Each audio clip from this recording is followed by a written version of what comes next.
It was a faithful, foggy, fairly rainy night, much like tonight. Casey pulled into Memphis on time with a trainload of passengers from Mississippi.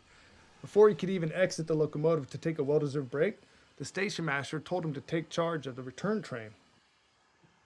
Casey took off at nearly midnight with a trainload of passengers, an hour behind schedule.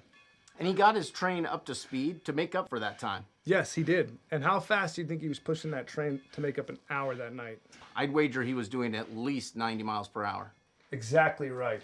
Sim Webb, the fireman, still claims to this day that they were up over 100 miles per hour.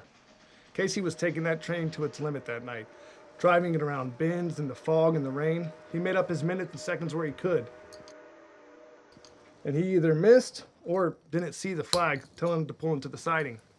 That's disputed. What's disputed is if he saw the flag or not.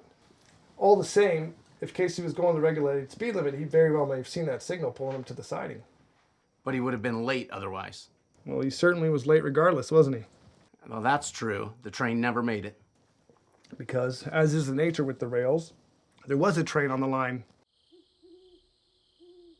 And that signal was pulling him to the siding till they could get that train off the main line.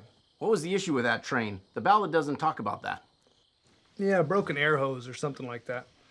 All the same, as Casey rounded that bend, his side of the locomotive was obscured, so he didn't see the red lights of the held-up train just ahead. Sim Webb, being on the other side of the locomotive, was the first to notice the stuck train.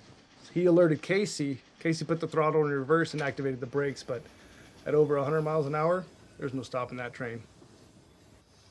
You forgot to mention that Casey Jones had his firemen leap from the train in time. Right, old Sim Webb fell unconscious as soon as he hit the ground. The last thing he heard was the screeching wheels and Casey blowing the whistle as the two trains collided. Heck of a way to go. But Casey Jones saved a lot of lives that night.